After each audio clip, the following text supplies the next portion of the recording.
A servant's heart. With humble hands and a willing soul, I offer service, making me whole. Not for praise or worldly gain, but to serve my Lord, to ease the pain. My strength is weak, my path unclear, but in his grace I have no fear.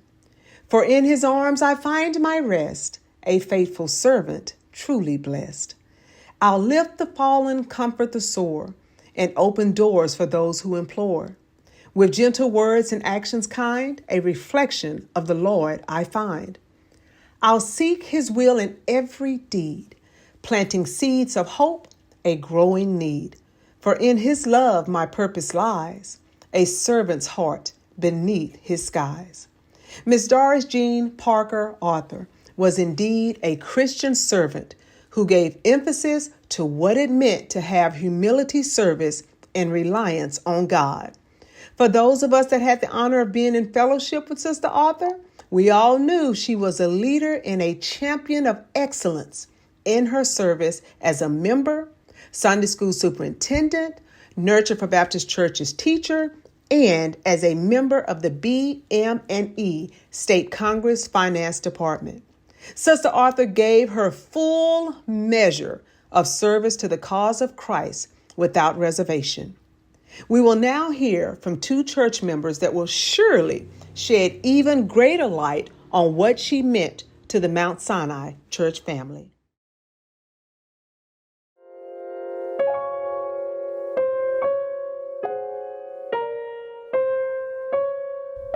Well, to Sister Arthur, Mount Sinai Baptist Church was not just the church. It was an extension of her life. She meant so much to this church, and she viewed this church as her home away from home, and it was an integral part of her everyday life. Commitment meant everything to Sister Arthur. She was as committed to Mount Sinai Baptist Church as any member I've ever been involved with. It was a part of her life, and she felt almost lonely if she wasn't at church. That's just how much the church and commitment meant to her.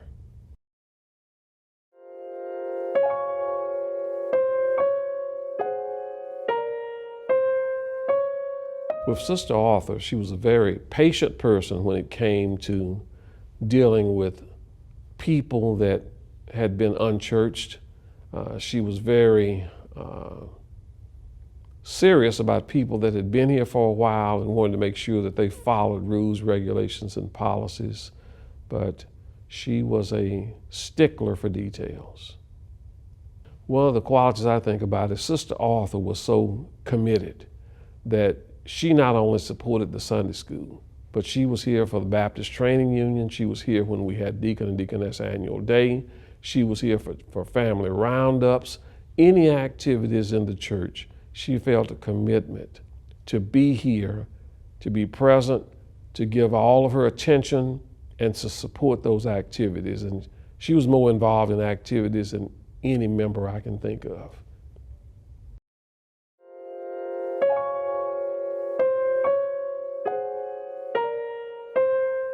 Well, I remember Sister Arthur used to always call me Faulkner. She would look at me and say, "Faulkner, you know, you've got a lot of ability. You need to use it. You can help a lot of people." And I remember how she would sort of roll her eyes at me when I would say something that she didn't like, but it was always in good humor. And Sister Arthur was very good for me because she made me realize that I had to always be the best I could be.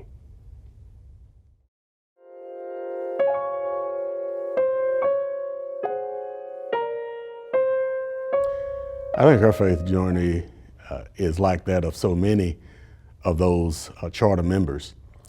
The idea of sacrificing your time, your resources to begin a new church and a new ministry is a testimony to her faith journey.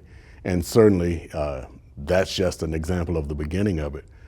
Certainly throughout her membership here, she demonstrated a love for God, a tolerance sometimes, but a love for people, and an interest in carrying on the ministry of Jesus Christ. One of the key words when you talk about Sister Arthur is loyalty. And so by maintaining that loyalty to the church, to its membership, to the pastor, those would be the ways that I would see carrying on the legacy of Sister Arthur.